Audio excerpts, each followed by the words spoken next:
హ్మ్. సాధారణంగా ఒక వ్యక్తికి ఏదైనా ప్రమాదం జరిగి చెయ్యి విరిగితే మనం వెంటనే ఒక ఎక్స్రే తీస్తాం. తీయగానే ఆ విరిగిన ఎముక స్పష్టంగా కనిపిస్తుంది కదా. అవును. డాక్టర్ కూడా వెంటనే అదిగో అక్కడే ఎముక చిట్లింది అని ఖచ్చితంగా చెప్పేస్తారు. అదొక స్పష్టమైన భౌతిక సమస్య. కరెక్ట్. వైద్య నిర్ధారణ అనగానే అదొక ఇంజనీరింగ్ ప్లాన్ లాగా ఖచ్చితంగా ఉండాలని మనం ఆశిస్తాం. సమస్య కంటికి కనిపించాలి, దాన్ని పరిష్కరించాలి. కానీ మానవ నాడీ వ్యవస్థ అంటే మన నర్వస్ సిస్టమ్ ప్రపంచంలోకి అడుగుపెట్టగానే పరిస్థితులు మారిపోతాయి. ఖచ్చితంగా ఆ సూటిదనం మొత్తం మాయమైపోతుంది. ఆ ఎక్స్రే మెషీన్ అకస్మాత్తుగా పనిచేయడం ఆగిపోయినట్లు అనిపిస్తుంది. అవును. అందుకే ఈరోజు మన ఈ లోతైన విశ్లేషణలో మన మూలాలను ఆధారం చేసుకుని ఒక అద్భుతమైన విషయాన్ని తెలుసుకోబోతున్నాం. మన మెదడు మరియు నాడీ వ్యవస్థను ఒక సంక్లిష్టమైన ఎలక్ట్రికల్ గ్రిడ్ ఇంకా ఒక ప్లంబింగ్ సిస్టంతో పోల్చుకోవచ్చు. మంచి పోలిక. ఈ సున్నితమైన గ్రిడ్లో ఒక చిన్న షార్ట్ సర్క్యూట్ జరిగినా సరే, లేదా ఒక చిన్న రసాయనం ఎక్కువైనా సరే చాలా పెద్ద సమస్యలొస్తాయి. అదే కదా. ఒక చిన్న పైపు బ్లాక్ అయినా అది మనిషికి తట్టుకోలేనంత భయంకరమైన నొప్పిగా లేదా కండరాల వైఫల్యంగా ఎలా మారుతుందో ఈరోజు మనం లోతుగా విశ్లేషించబోతున్నాం. ఇదొక అద్భుతమైన ప్రయాణం కాబోతుంది. అవును. నాడీ వ్యవస్థలో జరిగే ప్రతి చిన్న స్పందనకు ఒక నిర్దిష్ట కారణముంటుంది. మనం కేవలం బయట కనిపించే లక్షణాలను చూసి భయపడతాం. నిజమే. కాని ఆ లక్షణాల వెనుక ఉన్న అసలు కారణాలను, అంటే అదంతా ఎందుకు జరుగుతోందో మనం ఈరోజు కనుగొనబోతున్నాం. సరే, దీన్ని విడమర్చి చూద్దాం. ముందుగా అందరికీ ఎప్పుడో ఒకప్పుడు ఎదురయ్యే అత్యంత సాధారణ సమస్యతో ప్రారంభిద్దాం. అదే తలనొప్పి. మన గ్రిడ్లో వచ్చే మొట్టమొదటి ఎలక్ట్రికల్ డిస్టర్బెన్స్ ఇదే. అవును. కాని గమనించాల్సిన విషయమేంటంటే అన్ని తలనొప్పులు ఒకేలా ఉండవు. సరే, మన మూలాల ప్రకారం చూస్తే టెన్షన్ తలనొప్పి అనేది అత్యంత సాధారణంగా వచ్చే సమస్య. తలకు రెండు వైపులా ఒక రకమైన ఒత్తిడి లేదా బరువు పెట్టినట్లుగా ఉంటుంది. ముఖ్యంగా ఆ తల చుట్టూ ఉండే కండరాలు, వాటిని పెరిక్రేనియల్ మజిల్స్ అంటారు కదా, అవి చాలా సున్నితంగా బిగుసుకున్నట్లుగా మారిపోతాయి. అవును. కానీ ఇందులో ఒక మంచి విషయమేమిటంటే దీనివల్ల నాడీ వ్యవస్థకు సంబంధించిన ఇతర లక్షణాలు ఏమీ ఉండవు. మన రోజువారీ పనులకు పెద్దగా ఆటంకం ఉండదు. కానీ దీనికి పూర్తి విరుద్ధమైనది మరొకటి ఉంది కదా. అవును. అదే మైగ్రేన్ తలనొప్పి. టెన్షన్ తలనొప్పితో పోలిస్తే ఇది కేవలం నొప్పి మాత్రమే కాదు, అదొక నాడీ సంబంధిత తుఫాన్ లాంటిది. తుఫాను, సరైన పదం. మైగ్రేన్ అనేది సాధారణంగా 4 గంటల నుండి 72 గంటల పాటు ఉండే ఏకపక్ష తలనొప్పి. అంటే తలకు ఏదో ఒకవైపు మాత్రమే వస్తుంది. వావ్, 72 గంటల వరకా? అవును. ఇది ఎంత తీవ్రంగా ఉంటుందంటే వాళ్లు కాంతిని లేదా ధ్వనిని ఏమాత్రం భరించలేరు. చీకటి గదిలో నిశ్శబ్దంగా పడుకోవాలనిపిస్తుంది. వికారం కూడా తోడవుతుంది. వికారం కూడా. ఇంకో ఆసక్తికరమైన విషయమేమిటంటే సుమారు 25% మంది రోగులకు ఈ నొప్పి మొదలయ్యే ముందు ఆరా అని పిలువబడే ఒక ప్రత్యేకమైన స్థితి వస్తుందని మన ఆధారాల్లో ఉంది కదా. అవును, ఆరా వస్తుంది. ఆరా అంటే ఒక రకమైన ముందస్తు హెచ్చరికలాంటిదా? సరిగ్గా చెప్పారు. తలనొప్పి రాబోతోందని మెదడు ఇచ్చే ఒక ఎలక్ట్రికల్ వార్నింగ్ అది. కళ్ల ముందు వెలుగులు మెరవడం లేదా జిగ్జాగ్ గీతలు కనిపించడం, శరీరంలో తిమ్మిర్లు రావడం లాంటివి జరుగుతాయి. ఓహో, అంటే మన ఎలక్ట్రికల్ గ్రిడ్లో ఫ్యూజ్ పోయే ముందు బల్బులు మినుకుమన్నట్లుగా అన్నమాట. ఖచ్చితంగా అదే. కాని ఇవి శాశ్వతం కాదు. నొప్పి మొదలయ్యే సమయానికి ఈ ఆరా లక్షణాలు తగ్గిపోతాయి. సరే, అసలీ మైగ్రేన్ ఎందుకొస్తుంది? మెదడులో ఆ సమయంలో ఏం జరుగుతుంది? దీని వెనక ప్రధానంగా జన్యుపరమైన కారణాలుంటాయి. మెదడులో కార్టికల్ స్ప్రెడింగ్ డిప్రెషన్ అనే ఒక అసాధారణ విద్యుత్ ఉత్తేజం మొదలవుతుంది. Cortical spreading depression. అవును. దీన్ని ఎలా ఊహించుకోవచ్చు అంటే ఒక ప్రశాంతమైన సరస్సులో రాయి వేస్తే అలలు ఎలా వ్యాపిస్తాయో అలా మెదడు ఉపరితలంపై ఒక విద్యుత్ తరంగం వ్యాపిస్తుంది. అర్థమైంది. ఇది మెదడు చుట్టూ ఉండే పొరల్లోని ట్రైజెమినల్ నరాలను ప్రేరేపిస్తుంది. ఈ ఉత్తేజం కారణంగా CGRP అంటే కాల్సిటోనిన్ జీన్ రిలేటెడ్ పెప్టైడ్ అనే ఒక రసాయనం విడుదలవుతుంది. ఈ రసాయనమే అసలు విలన్ ఇక్కడ. ఓహో, అంటే ఆ రసాయనమేం చేస్తుంది? అది రక్తనాళాలను విపరీతంగా విస్తరించేలా చేసి మెదడుకు నొప్పి సంకేతాలను తీవ్రంగా పంపుతుంది. రక్తనాళాలు ఉబ్బిపోవటం వల్లే ఆ నొప్పి వస్తుంది. అంటే డాక్టర్లు దీన్ని ఎలా అరికడతారు? ఆ రసాయనాన్ని ఆపగలమా మనం? ఆపగలం. దీన్ని 2 రకాలుగా ఎదుర్కొంటారు. ఒకటి, నొప్పి వచ్చిన వెంటనే లక్షణాలను ఆపటానికి వాడే అబార్టివ్ థెరపీ. ఇందులో సాధారణ నొప్పి నివారణలు, ఎర్గోటామైన్స్ వాడతారు. Abortive therapy. కానీ ఇందులో బ్రహ్మాస్త్రం లాంటివి ట్రిప్టాన్స్. ఇవి మెదడులోని సెరటోనిన్ రిసెప్టర్లలో అంటే 5-HT1B 1D రిసెప్టర్లలో ఒక నిర్దిష్టమైన తాళంచెవిలాగా పనిచేస్తాయి. ఆహా. ఇవి వెళ్ళి ఆ రిసెప్టర్లను ప్రేరేపించగానే ఉబ్బిపోయిన రక్తనాళాలు తిరిగి కుదుంచుకుపోతాయి. ఆ CGRP విడుదల ఆగిపోయి తక్షణమే నొప్పి తగ్గుతుంది. సరే, ఇది నొప్పి వచ్చినప్పుడు మరి అసలు రాకుండా ఆపలేమా? ఆపవచ్చు. రెండవదదే నివారణ కోసం వాడే పద్ధతి. తరచుగా మైగ్రేన్ వచ్చే రోగులకు ముందస్తు జాగ్రత్తగా beta blockers, tricyclic antidepressants, topiramate, valproate లాంటి మందులను రోజూ వాడమనిస్తారు. ఇక్కడే నాకొక ఆలోచన వస్తోంది. ఒక సమస్యని పరిష్కరించబోతే ఇంకో సమస్య ఎలా వస్తుందో మన మూలాల్లో ఒక అద్భుతమైన ఉదాహరణ ఉంది కదా? అవును, యాంటీఎమెటిక్స్ గురించి కదా. కరెక్ట్. మనం ఇందాక మైగ్రేన్లో వికారం ఉంటుందని చెప్పుకున్నాం. ఆ వికారాన్ని తగ్గించడానికి వాడే యాంటీఎమెటిక్స్, ముఖ్యంగా డోపమైన్ బ్లాకర్స్ అయిన మెటోక్లోప్రమైడ్ లాంటివి వాడినప్పుడు ఒక సమస్య వస్తుందని చదివాను. అవును, అక్యూట్ డిస్టోనిక్ రియాక్షన్ అంటారు దాన్ని. ఆ అదే, తలనొప్పి, వికారం తగ్గుతాయి కాని అకస్మాత్తుగా ఆ రోగి కండరాలు తీవ్రంగా తమకు తాముగా బిగుసుకుపోయే ప్రమాదముందట. అది చాలా భయానకమైన పరిస్థితి. డోపమైన్ అనే రసాయనాన్ని బ్లాక్ చేయడం వల్ల శరీరంలో ఎసిటైల్ కోలిన్ అనే మరో రసాయన ప్రభావం అమాంతం పెరిగిపోతుంది. అంటే ఒక బ్యాలెన్స్ తప్పుతుందన్నమాట. ఖచ్చితంగా. ఆ బ్యాలెన్స్ తప్పడం వల్లే కండరాలు అలా అసంకల్పితంగా బిగుసుకుపోతాయి. అందుకే వైద్యులు చాలా తెలివిగా వ్యవహరిస్తారిక్కడ. ఏం చేస్తారు? ఈ కండరాల సంకోచాలను నిరోధించడానికి ఆ డోపమైన్ బ్లాకర్స్తో పాటు ఒక యాంటీకోలినర్జిక్ మందు అయిన డైఫెన్హైడ్రామైన్ను కూడా కలిపి ఇస్తారు. అప్పుడు ఆ దుష్ప్రభావం రాకుండా ఖచ్చితమైన బ్యాలెన్స్ ఏర్పడుతుంది. వావ్! రసాయనాల బ్యాలెన్స్ అనేది ఒక కత్తిమీద సాములాంటిదన్నమాట. సరే, ఇక ఈ తలనొప్పుల్లోనే మరో విచిత్రమైన రకం క్లస్టర్ తలనొప్పి. నా దృష్టిలో ఇదొక క్రూరమైన రోజువారీ అలారం లాంటిది. అలారం లాంటిదే నిజంగా. ఒక వ్యక్తికి రోజూ దాదాపు ఒకే సమయానికి కంటి చుట్టూ తీవ్రమైన ఏకపక్ష నొప్పి వస్తుంది. ఇది 15 నిమిషాల నుండి 3 గంటల పాటు ఏకధాటిగా హింసిస్తుంది. అవును, దీనికి కేవలం నొప్పి మాత్రమే కాదు, ఆ నొప్పి వస్తున్న కంటి నుండి కన్నీరు కారణం, ముక్కు దిబ్బడవేయడం లాంటి ఆటోనామిక్ లక్షణాలు కూడా ఉంటాయి కదా. కరెక్ట్. కనిపాప చిన్నదవ్వడం, కన్నురెప్ప వాలిపోవడం లాంటివి కూడా తోడవుతాయి. విచిత్రమేమిటంటే మైగ్రేన్ ఎక్కువగా స్త్రీలలో కనిపిస్తే ఈ క్లస్టర్ తలనొప్పి మాత్రం పురుషులలో ఎక్కువగా కనిపిస్తుంది. నిజమే. ఇక ఇదే కోవలో ముఖానికి వచ్చే మరో భయంకరమైన విద్యుత్ సరఫరా లోపం గురించి మనం మాట్లాడుకోవాలి. అదే ట్రైజెమినల్ న్యూరాల్జియా. ట్రైజెమినల్ న్యూరాల్జియా మన ముఖంలోని స్పర్శను మెదడుకు చేరవేసే 5వ కపాలనాడి, ముఖ్యంగా దవడ మరియు చెంపాభాగాలకు వెళ్లే శాఖలు ప్రభావితమైనప్పుడు ఇది వస్తుంది. అంటే నొప్పి ఎలా ఉంటుంది ఇందులో? రోగులు దీన్ని ఎలా వివరిస్తారంటే అకస్మాత్తుగా ముఖంపై పెద్ద ఎలక్ట్రిక్ షాక్ కొట్టినట్లు లేదా పదునైన కత్తితో పొడిచినట్లు ఉంటుందట. ముఖం కడుక్కుంటున్నప్పుడు ఒక చిన్న స్పర్శ తగిలినా ఈ కరెంటు షాక్ లాంటి నొప్పి వస్తుంది. అబ్బా, అది వింటుంటేనే భయంగా ఉంది. ముఖంలో వైరింగ్ షార్ట్ సర్క్యూట్ అయిందన్నమాట. మరి దీనికి సాధారణ నొప్పి నివారణ మాత్రలు పనిచేయవు కదా? ఖచ్చితంగా పనిచేయవు. ఇది భౌతికమైన నొప్పి కాదు, నరాల అతివేగపు ఫైరింగ్. అందుకే దీనికి కార్బమజపైన్ అనే మందు ఇస్తారు. కార్బమజపైన్. ఇది ఒక విధంగా ఆ నరాలలోని సోడియం ఛానల్స్కు ఒక స్పీడ్ బ్రేకర్ లాగా పనిచేస్తుంది. సోడియం అయాన్లు నాడీకణంలోకి వేగంగా ప్రవహించడం వల్లే ఆ విద్యుత్ సంకేతాలు తయారవుతాయి కదా. అవును. ఈ మందు ఆ ఛానల్స్ను బ్లాక్ చేసి ఆ అతివేగపు ఫైరింగ్ను ఆపివేసి నొప్పిని తగ్గిస్తుంది. కానీ ఇక్కడొక ప్రమాదం దాగి ఉంది. ఏంటది? ఈ మందు మన ఎముక మూలుగా, అంటే రక్తాన్ని ఉత్పత్తి చేసే బోన్ మ్యారోను అణిచివేసే ప్రమాదముంది.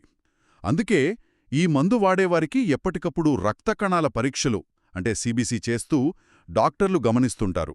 ఓహో, అంటే ఒకచోట బ్రేక్ వేస్తే ఇంకోచోట ఇంజన్ స్లో అవుతుందన్నమాట. ఇక్కడ నాకొక సందేహం వస్తోంది. అడగండి. కార్బమాజెపైన్ సోడియం ఛానల్స్ను బ్లాక్ చేసి నరాల వేగాన్ని తగ్గిస్తే అసలు మన నాడీ కణాలలో ఇతర రసాయనాలు, ఉదాహరణకు క్లోరైడ్ లాంటివి ఎలా పనిచేస్తాయి? అంటే మన మెదడులో సహజంగానే ఇలా కరెంటును ఆపే బ్రేకింగ్ సిస్టమ్ ఏదైనా ఉంటుందా? చాలా అద్భుతమైన ప్రశ్న. మనం దీన్ని యాక్షన్ పొటెన్షియల్ కోణంలో చూడాలి. అవును, మన మెదడులో సహజంగానే ఒక పటిష్టమైన బ్రేక్ వేసే వ్యవస్థ ఉంటుంది. దాని పేరే గాబా. గాబా. అవును. ఉదాహరణకు ఒక మందు వెళ్ళి ఈ గాబా రిసెప్టర్లను యాక్టివేట్ చేసిందనుకోండి, అది నాడీకణం లోపలికి క్లోరైడ్ అయాన్ల ప్రవాహాన్ని అమాంతం పెంచుతుంది. క్లోరైడ్ అనేది ఒక నెగటివ్ ఛార్జున్న అయాన్ కదా? సరిగ్గా చెప్పారు. కాబట్టి కణం లోపల నెగటివ్ ఛార్జ్ విపరీతంగా పెరిగిపోయి ఆ కణం తన విశ్రాంతి స్థితి కంటే మరింత లోతుకు వెళ్ళిపోతుంది. దీన్నే హైపర్ పాలరైజ్డ్ స్థితి అంటారు. అంటే ఇక ఆ కణాన్ని మనం ఉత్తేజపరచలేమా? దాదాపు అసాధ్యం. ఆ నాడీ కణం క్లోరైడ్ ఈక్విలిబ్రియం పొటెన్షియల్కు చేరుకుంటుంది. ఇదే మెదడును ప్రశాంతపరుస్తుంది. మనకు నిద్ర పట్టడానికి లేదా మూర్ఛవ్యాధిని ఆపడానికి ఈ బ్రేకింగ్ సిస్టమే కారణం. అద్భుతం. ఒక కణాన్ని నెగటివ్ ఛార్జ్తో నింపి దాన్ని డీయాక్టివేట్ చేయడమనమాట. ఈ రసాయనాల గురించి మాట్లాడుతున్నాం కాబట్టి మన కదలికలను నియంత్రించే డోపమైన్ గురించి కూడా చెప్పుకోవాలి. ఖచ్చితంగా. మన శరీరంలోని కండరాల కదలికలు సాఫీగా జరగడానికి డోపమైన్ ఒక మోటార్ ఆయిల్లాగా పనిచేస్తుంది కదా? ఈ డోపమైన్ లోపం వల్లే పార్కిన్సన్స్ వ్యాధి వస్తుందని మన మూలాల్లో స్పష్టంగా ఉంది. అవును, కదలికలు బాగా మందగించడం, కండరాలు దృఢంగా మారిపోవడం లాంటివి జరుగుతాయి. ఇంకా విశ్రాంతి సమయంలో కూడా చేతులు వనకడం దీని ప్రధాన లక్షణాలు. మరి దీనికి చికిత్సగా మెదడులో డోపమైన్గా మారే లెవోడోపాతో పాటు డోపమైన్ రిసెప్టర్లను నేరుగా యాక్టివేట్ చేసే డోపమైన్ అగోనిస్ట్లను కూడా ఉపయోగిస్తారు. ఖచ్చితంగా. డోపమైన్ లోపం ఎలాగైతే కదలికల సమస్యలు తెస్తుందో, మెదడు లోపల ఉండే బేసల్ గ్యాంగ్లియా అనే కంట్రోల్ సెంటర్ పనితీరు దెబ్బతిన్నప్పుడు కూడా కదలికల సమస్యలు వస్తాయి. దీనినే డిస్టోనియా అంటారు. డిస్టోనియా. ఇందులో కండరాలు దీర్ఘకాలికంగా పదే పదే అసంకల్పితంగా సంకోచిస్తాయి. ఒక యాక్సిలరేటర్ ఇరుక్కుపోయినట్లుగా అనుకోవచ్చు. అంటే కొన్ని నిర్దిష్ట భాగాలకు మాత్రమే వచ్చే రకాలు కూడా ఉన్నాయా? అవును, ఫోకల్ డిస్టోనియా రకాలు చాలా ఆసక్తికరంగా ఉంటాయి. ఉదాహరణకు మెడకండరాలు అకస్మాత్తుగా పక్కకు వంకరపోవడాన్ని సర్వైకల్ డిస్టోనియా అంటారు. ఆహా. కనురెప్పలు పదే పదే కొట్టుకుంటూ కళ్ళు మూసుకుపోవడాన్ని బ్లెఫారోస్పాజం అంటారు. ఇక బాగా రాసి అలవాటున్నవారిలో అకస్మాత్తుగా చేతి కండరాలు బిగుసుకుపోయి పెన్ను పట్టుకోలేకపోవడాన్ని రైటర్స్ క్రాంప్ అంటారు. ఇదంతా వింటుంటే కదలికలను నియంత్రించే సిస్టమ్ ఎంత సున్నితమైనదో అర్థమవుతోంది కదా? అయితే ఇంకో కదలికల సమస్య అయిన ఎసెన్షియల్ ట్రెమర్, అంటే ఏ పని చేయకపోయినా చేతులు లేదా తల వణకెనం గురించి కూడా మన మూలాల్లో ఉంది కదా? దీని చికిత్సలో ఒక భయంకరమైన ట్విస్ట్ ఉంది. ఇక్కడ ఆశ్చర్యపరిచే విషయం ఏమిటంటే, ఈ వణుకును తగ్గించటానికి మనం ప్రొప్రానోలోల్ అనే మందును వాడతాం. ఇది ఒక నాన్ సెలెక్టివ్ బీటా బ్లాకర్. మన నరాలలో ఉండే బీటా-1 మరియు బీటా-2 రిసెప్టర్లను ఇది బ్లాక్ చేస్తుంది. ఎపినెఫ్రిన్ లాంటి రసాయనాలు వాటితో కలవకుండా అడ్డుకుని చేతుల వణుకును విజయవంతంగా తగ్గిస్తుంది. అంత బానే ఉంది కదా అనిపిస్తోంది, కానీ అసలు సమస్య ఇక్కడే ఉంది కదా? అవును, మన ఊపిరితిత్తులలోని శ్వాసనాళాల గోడలపై కూడా ఈ బీటా-2 రిసెప్టర్లు ఉంటాయి. ప్రొప్రానోలోల్ వాటిని కూడా గ్రుడ్డిగా బ్లాక్ చేస్తుంది. ఓ, అంటే వణుకునాపే మందు వెళ్లి ఊపిరితిత్తుల మీద ప్రభావం చూపిస్తుందా? సరిగ్గా. దీనివల్ల ఒకవేళ ఆ రోగికి అప్పటికే ఆస్తమా లేదా రియాక్టివ్ ఎయిర్వే డిసీజ్ లాంటి శ్వాసకోశ సమస్యలుంటే, ఈ మందువల్ల వారి శ్వాసనాళాలు అమాంతం కుంచుకుపోతాయి. దీన్నే బ్రాంకోకన్స్ట్రిక్షన్ అంటారు కదా? అవును, రోగికి విపరీతమైన దగ్గు, ఊపిరి ఆడకపోవడం మొదలవుతాయి. అంటే చేతుల వణుకు తగ్గించడానికి ఇచ్చిన ఒక చిన్న మందు శ్వాస ఆగిపోయేలా చేయగలదు. వావ్! ఇది నిజంగా ఆలోచించాల్సిన విషయం. ఒకవైపు మెదడులో కనెక్షన్ని ఆపుతూనే మరోచోట ఊపిరితిత్తుల్లో ఎంత పెద్ద డ్యామేజ్ చేయగలదో ఇదొక ఖచ్చితమైన ఉదాహరణ. నిజమే. రసాయనాలతో చెలగాటం వద్దు అనడానికి ఇదొక సాక్ష్యం. ఇదే కోవలో మనం చూడాల్సిన మరో ముఖ్యమైన విషయం డెలీరియం. ఒక రోగి అకస్మాత్తుగా తీవ్రమైన గందరగోళానికి గురవడం, లేనివి ఉన్నట్లుగా భ్రమలు కలగడం లాంటివి వస్తాయిందులో. అవును, దేనిపైన కనీస శ్రద్ధ పెట్టలేరు వాళ్ళు. ఒక ఆరోగ్యవంతమైన వ్యక్తికి అకస్మాత్తుగా ఇలా జరిగితే అది ఖచ్చితంగా మందుల వల్ల వచ్చిన గందరగోళమని మనం అనుమానించాలి. నిద్ర కోసం వాడే బెంజోడియాజెపైన్స్, నొప్పిని తగ్గించే ఓపియాయిడ్స్ దీనికి కారణం కావచ్చు. అంతేకాదు, డాక్టర్ ప్రిస్క్రిప్షన్ లేకుండా మెడికల్ షాపుల్లో నేరుగా కొనే ఓవర్ ది కౌంటర్ మందులు, ముఖ్యంగా యాంటీహిస్టమైన్స్ మరియు యాంటీకొలినర్జిక్స్ కూడా దీనికి ప్రధాన కారణాలే. అందుకే డాక్టర్కు తెలియకుండా స్వంత వైద్యం చేసుకోకూడదు అనేది. సరే, ఇదంతా చూస్తుంటే మనకర్థమయ్యేదేమిటి? ఇప్పటివరకు మనం నరాలు, కరెంట్ వైరింగ్ సమస్యలు, రసాయనాల గురించి చూసాము. అవును.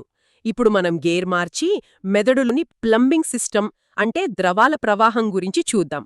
ఆ ద్రవాల ప్రవాహం బ్లాక్ అయితే ఏమవుతుందో చూద్దాం. ముందుగా విటమిన్ల గురించి ఒక ఆసక్తికరమైన విషయం.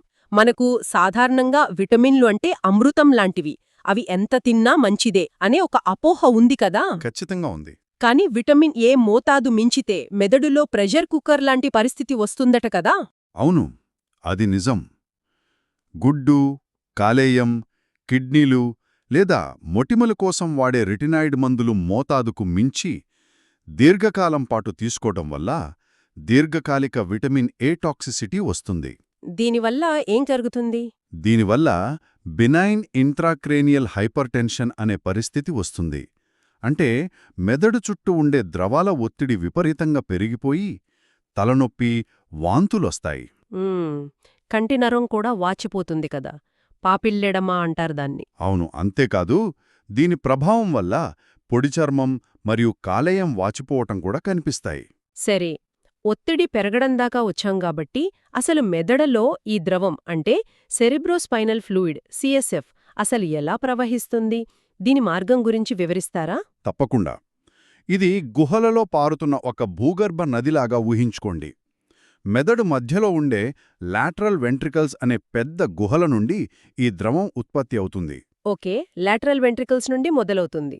ఆక్విడక్ట్ అనే ఒక సన్నని కాలువ ద్వారా 4వ వెంట్రికల్లోకి ప్రవేశిస్తుంది.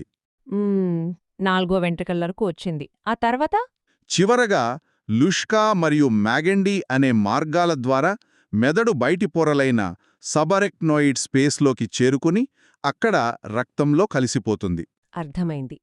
ఈ ప్రవాహంలో ఎక్కడ చిన్న ఆటంకం వచ్చినా ఆ ద్రవం నిలిచిపోయి హైడ్రోసెఫాలస్ అనే ప్రమాదకరమైన ఒత్తిడికి దారితీస్తుంది కదా. ఈ నది ప్రవాహం ఆగిపోవడంలో 4 రకాలున్నాయని మన మూలాల్లో స్పష్టంగా ఉంది. అవును. మొదటిది కమ్యూనికేటింగ్ హైడ్రోసెఫాలస్.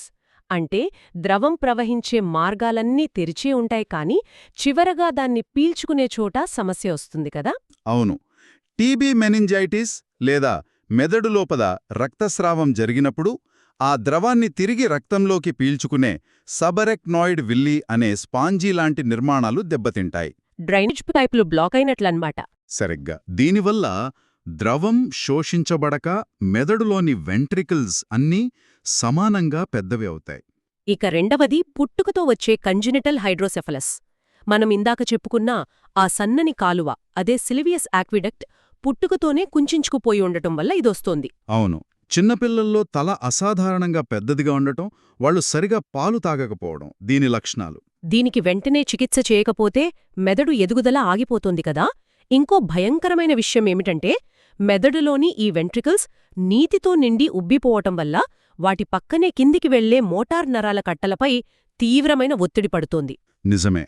ఆ పెరివెంట్రిక్యులర్ పిరమిడల్ ట్రాక్ట్ సాగడం వల్ల పిల్లల కాళ్ళు, చేతుల కండరాలు విపరీతంగా బిగుసుకుపోతాయి. ఇక మూడవ రకం చూస్తే ఎక్స్ వాక్యువో హైడ్రోసెఫలస్. ఇది పైన చెప్పిన వాటికి కొంచెం భిన్నమైంది. హెచ్ఐవి వంటి న్యూరోడీజనరేటివ్ వ్యాధులలో మెదడులోని నాడీ కణాలు చనిపోయి మెదడు పరిమాణం కుంచుకుపోతుంది. అంటే మెదడు చిన్నదవుతుందన్నమాట. అవును. అప్పుడు ఆ ఏర్పడిన ఖాళీని పూరించడానికే సహజంగానే ఈ ద్రవం పరిమాణం పెరుగుతుంది. ఇక్కడ ద్రవం పెరగడం అనేది సమస్య కాదు, ఖాళీ అయిన మెదడును నింపడానికి శరీరం చేసే ఒక సర్దుబాటు మాత్రమే. ఆహా, అంటే బ్రెయిన్ ష్రింక్ అయిన ఖాళీని ఈ నీరు కవర్ చేస్తుందన్నమాట. ప్రకృతికి శూన్యం అంటే ఇష్టముండదు కాబట్టి ఇలా చేస్తుందనుకోవచ్చు. ఇక నాలుగవది నార్మల్ ప్రెషర్ హైడ్రోసెఫాలస్. పేరులోనే ఉంది, ఒత్తిడి సాధారణంగానే ఉంటుంది, కానీ సిఎస్ఎఫ్ శోషణ క్రమంగా తగ్గడం వల్ల వయసు పైబడిన వారిలో వెంట్రికల్స్ పెద్దవవుతాయి. అవును. ఇక్కడ మనం ఒక ఆసక్తికరమైన మెకానిజం గమనించాలి. వెంట్రికల్స్ పెద్దవైనప్పుడు అవి మెదడు పైభాగం నుండి కిందకొచ్చే కరోనా రేడియేటా అనే నరాల కట్టలను సాగదీస్తాయి. ఒక రబ్బర్ బ్యాండ్ను సాగదీసినట్లన్నమాట. ఖచ్చితంగా.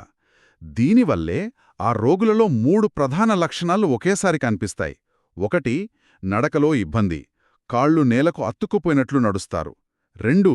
తీవ్రమైన మతిమరుపు లేదా చిత్తవైకల్యం. మూడవది మూత్ర విసర్జనను ఆపుకోలేకపోవడం కదా. అవును. ముఖ్యంగా ఈ 3వ లక్షణం ఎందుకొస్తుందంటే మూత్రాశయాన్ని అదుపులో ఉంచే కార్టికల్ ఇన్హిబిషన్ ఆ నరాలు సాగిపోవడం వల్ల పూర్తిగా కోల్పోతారు. ఇదంతా వింటుంటే ప్రతిదీ ఒకదానికొకటి ఎలా లింక్ అయ్యుందో తెలుస్తోంది. దీన్ని మనం స్థూల దృష్టితో చూస్తే మన ఎలక్ట్రికల్ వైరింగ్ అంతా పక్కాగా ఉన్నా మార్గమధ్యంలో ఒక పెద్ద బండరాయి పడితే ఏమవుతుంది? భౌతికమైన అడ్డంపులు. భౌతికమైన కణితులు లేదా గాయాలు మన నరాలను ఎలా దెబ్బతీస్తాయో ఇప్పుడు చూద్దాం. దీని గురించి మాట్లాడే ముందు అసలు మన శరీరం తయారయ్యే మూలాలైన జర్మ్ లేయర్స్ గురించి చెప్పాలి. అవును, పిండం ఎదుగుతున్న తొలి దశలో ఎక్టోడర్మ్, మీసోడర్మ్, ఎండోడర్మ్ అనే 3 పొరలుంటాయి. ఇందులో బయటి పొర అయిన ఎక్టోడర్మ్ అనేది మన చర్మంతో పాటు మన నాడీ వ్యవస్థ మొత్తాన్ని మరియు న్యూరల్ క్రెస్ట్ అనబడే ఒక ప్రత్యేక కణజాలాన్ని ఏర్పరుస్తుంది. ఖచ్చితంగా. ఈ న్యూరల్ క్రెస్ట్ నుండే మన పెరిఫెరల్ నరాలు, వాటిని కప్పి ఉంచే పొరలు తయారవుతాయి. ఇక్కడి నుండే వెస్టిబ్యులార్ ష్వానోమా అనే ఒక ప్రమాదకరమైన కణితి కూడా ఉద్భవిస్తుంది. ఆదం నరాలకు వస్తుందా? అవును, ఇది 1-2 మినహా మిగతా కపాల నరాల నుండి రావచ్చు. కానీ ఇది అత్యధికంగా మన 8వ కపాల నాడి వద్ద, అంటే వినికిడి మరియు బ్యాలెన్స్ను నియంత్రించే నరం దగ్గర ఏర్పడుతుంది. ఓహో, సెరిబెల్లో పాంటైన్ యాంగిల్ దగ్గర? కరెక్ట్. మెదడులోని ఆ చిన్న ఇరుకైన ప్రదేశంలో ఇది పెరుగుతుంది. అదొక ఇరుకైన గుహలాంటిది కదా. అందులో ఈ కణితి ఒక బండరాయిలా పెరుగుతూ ఉంటే చుట్టుపక్కలున్న నరాలన్నీ నలిగిపోతాయి కదా. దీనివల్ల ఏ నరాలు దెబ్బతింటాయి? సరిగ్గా అదే జరుగుతుంది. ఈ కణిత పెరిగే కొద్దీ 3 ప్రధాన నరాలు వరుసగా ప్రమాదంలో పడతాయి. మొదట ఇది పుట్టిన 8వ నాడి దెబ్బతింటుంది. దానివల్ల వినికిడి లోపం వస్తుంది కదా. అవును, చెవుల్లో హోర్మనే శబ్దం వినపడుతుంది, బ్యాలెన్స్ తప్పి తూలిపోతారు. ఆ తర్వాత కణిత ఇంకా పెరిగి పక్కనే ఉన్న 5వ నాడిని నొక్కుతుంది. ఇందాక మనం మాట్లాడుకున్న ట్రైజెమినల్ నరం. అదే. దీనివల్ల ముఖంలో ఒకవైపు స్పర్శ కోల్పోతారు, కంటికి సంబంధించిన కార్నియల్ రిఫ్లెక్స్ తగ్గుతుంది. ఆ తర్వాత అది 7వ నాడిని కూడా నొక్కుతుంది. 7వ నాడి అంటే ఫేషియల్ నర్వ్ కదా. అప్పుడు ముఖం పక్షవాతానికి గురవుతుందా? అవును, ముఖం ఒకవైపు పూర్తిగా పక్షవాతానికి గురయ్యేలా చేస్తుంది. ఒకవేళ ఈ కణితులు ఒకేసారి 2 చెవుల వైపులా వస్తే దాన్ని న్యూరోఫైబ్రోమాటోసిస్ టైప్ 2 అనే అరుదైన జన్యుపరమైన వ్యాధికి సంకేతంగా డాక్టర్లు గుర్తిస్తారు. అంటే మెదడులో కణుతులే కాదు, ఊపిరితిత్తులలో వచ్చే క్యాన్సర్ కూడా పైకి పాకి నరాలను దెబ్బతీస్తుందట కదా. అవును, ప్యాన్కోస్ట్ ట్యూమర్ అంటారు దాన్ని. ఊపిరితిత్తుల పైభాగంలో వచ్చే కణితే ఇది. ఇది పైకి పెరిగి భుజం దగ్గర ఉండే బ్రాకియల్ ప్లెక్సిస్ అనే నరాల జంక్షన్ను మరియు మెడ దగ్గర ఉండే స్టెల్లెట్ గ్యాంగ్లియాన్ను నొక్కేస్తుంది. అవును, దీనివల్ల చేతుల్లో కండరాలు బలహీనపడతాయి. విచిత్రంగా ఈ ఊపిరితిత్తుల క్యాన్సర్ వల్ల కంటి దగ్గర హార్నర్ సిండ్రోమ్ అనే సమస్య వస్తుంది. కనురెప్ప వాలిపోవడం, కనుపాప చిన్నదవడం జరుగుతాయి. ఊపిరితిత్తుల సమస్య కంటికి ఎలా వ్యాపించిందో చూడండి. నాడీ వ్యవస్థలో ప్రతిదీ ఒకదానికొకటి కనెక్ట్ అయి ఉంటుంది కాబట్టే ఇలా జరుగుతోంది. ఇక మనం భౌతిక గాయాల గురించి మాట్లాడుతున్నాం కాబట్టి ప్రసవ సమయంలో జరిగే గాయం గురించి కూడా ప్రస్తావించాలి. అవును, ఫీకల్ ఇన్కంటినెన్స్ గురించి కదా. కరెక్ట్.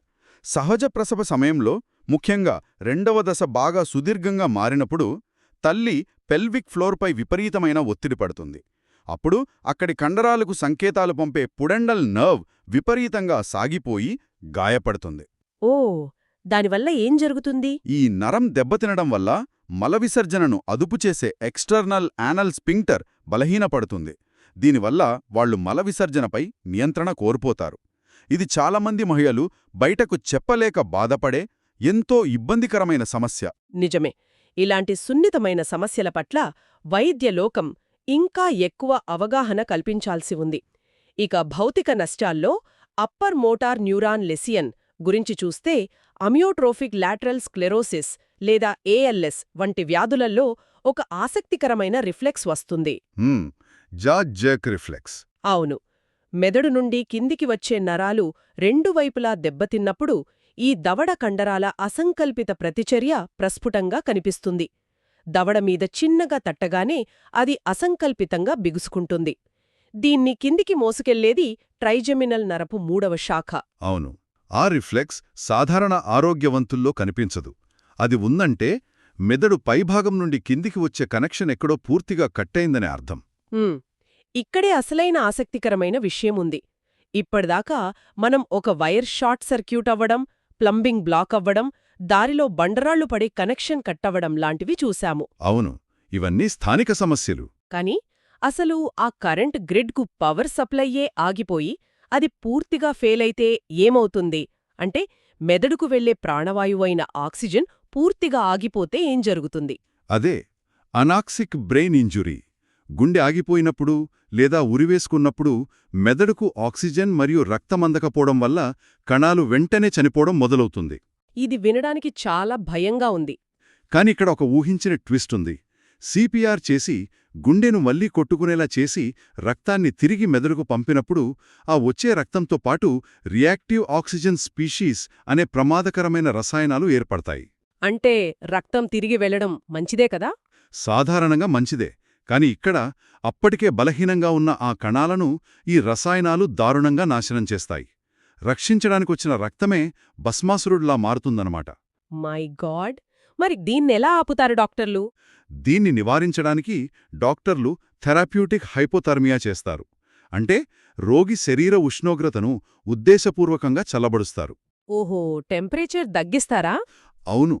దీనివల్ల కణాల జీవక్రియ బాగా తగ్గిపోయి ఆ ప్రమాదకరమైన రసాయనాలు ఏర్పడకుండా అడ్డుకోవచ్చు. ఆశ్చర్యం. అంటే మెదడును ఫ్రీజ్ చేసి దాన్ని రక్షించడమన్నమాట. కాని దురదృష్టవశాత్తు ఒక్కొక్కసారి తీవ్రమైన మెదడు గాయం తర్వాత రోగులు కోమాలోకి వెళ్ళిపోయి చాలా కాలం తర్వాత కళ్ళు తెరుస్తారు కదా. కాని చుట్టూ ఏం జరుగుతుందో వారికి ఏమాత్రం తెలీదు. దీన్నే పర్సిస్టెంట్ వెజిటేటివ్ స్టేట్ అంటారు కదా. అవును, దీన్ని వైద్య పరిభాషలో అవగాహన లేని మేల్కోల్పు అని కూడా అంటారు. రోగి కళ్ళు తెరిచుంటాడు, నిద్రపోతాడు, మళ్లీ మెలకు వస్తుంది. కాని అవగాహన ఉండదు. అవును, వారికి మెదడు కింది భాగంలో ఉండే బ్రెయిన్ స్టెమ్ ఇంకా పనిచేస్తూనే ఉంటుంది. కాబట్టి ఎవరి సహాయం లేకుండా శ్వాస తీసుకోవడం, గుండె కొట్టుకోవడం లాంటి కీలకమైన పనులన్నీ వాటికవే మెకానికల్గా జరుగుతూ ఉంటాయి. అంటే కమ్యూనికేషన్ లాంటివుండవా? ఏమీ ఉండవు. చుట్టూ ఉన్న ప్రపంచంతో కమ్యూనికేషన్ గాని, ఒక ఉద్దేశంతో చేసే కదలికలు గాని ఏమీ ఉండవు. ఆలోచనలు నియంత్రించే పైమెదడు పూర్తిగా నశించిపోవడమే దీనికి కారణం. వీరికి జీవితాంతం నిరంతర వైద్య సంరక్షణ అవసరమవుతుంది. సరే, మనం ఈరోజు చర్చను ముగించే సమయం ఆసన్నమైంది. మనం చూసిన ఈ భిన్నమైన పరిస్థితులు, వ్యాధులు, వాటి మెకానిజమ్స్ అన్నింటి సారాంశం ఒక్కటే. మన మానవ నాడీ వ్యవస్థ ఎంత శక్తివంతమైందో అంతకంటే 100 రెట్లు అత్యంత సున్నితమైనది. ఖచ్చితంగా. మనం ఆహారంలో తీసుకునే ఒక చిన్న విటమిన్ ఎక్కువైనా సరే, మెదడులో ద్రవాల ప్రవాహం ఆగినా సరే, ఒక చిన్న కణితి పెరిగి నరాలను నొక్కినా సరే, ఇవన్నీ చాలా పెద్ద సమస్యలు తెస్తాయి. ఆక్సిజన్ ఆగిపోయి పూర్తి సిస్టమ్ వైఫల్యం చెందడం కూడా చూశాం కదా. అవును, ఇవన్నీ కూడా ఒకదానికొకటి ఎంత బలంగా ముడిపడి ఉన్నాయో, ఒక చిన్న మార్పు ఎలాంటి డామినో ఎఫెక్ట్కు దారితీస్తుందో ఈరోజు మనం స్పష్టంగా చూశాము. నిజమే. మన శరీరంలో ఎలక్ట్రికల్ గ్రిడ్ ఎక్కడ షార్ట్ సర్క్యూట్ అవుతుందో, రసాయనాలు ఎలా ప్రవహిస్తాయో అంతా మ్యాప్ చేశాము. అయితే ముగించే ముందు నాకొక ఆలోచన వస్తోంది. చెప్పండి. పర్సిస్టెంట్ వెజిటేటివ్ స్టేట్లో కళ్ళు తెరిచి ఉన్నా అవగాహన ఉండదు అని మనం తెలుసుకున్నాం కదా. అంటే మెకానికల్గా శరీరం అన్నీ చేస్తున్నా లోపల మనిషి లేరు. అయితే ఒక పూర్తి ఆరోగ్యవంతమైన మెదడులో ఈ అవగాహన ఆన్ అయ్యే ఆ ఖచ్చితమైన స్విచ్ ఎక్కడుందో? చాలా లోతైన ప్రశ్న ఇది. అసలు బిలియన్లు కొద్దీ ఉన్న ఈ నాడీ కణాల రసాయన చర్యల మధ్యలో నేను అనే ఈ చైతన్యం ఎక్కడి నుండి ఉద్భవిస్తుందో శాస్త్రీయంగా మనం ఎప్పటికైనా నిర్వచించగలమా? ఒక యంత్రంలాంటి శరీరం ఎప్పుడు ప్రాణమున్న మనిషిగా మారుతుందో ఎవరైనా చెప్పగలరా? మీరు కూడా ఆలోచించండి. ఈ లోతైన ప్రయాణంలో మాతో పాటు సాగిన శ్రోతలందరికీ ధన్యవాదాలు. మళ్ళీ కలుద్దాం.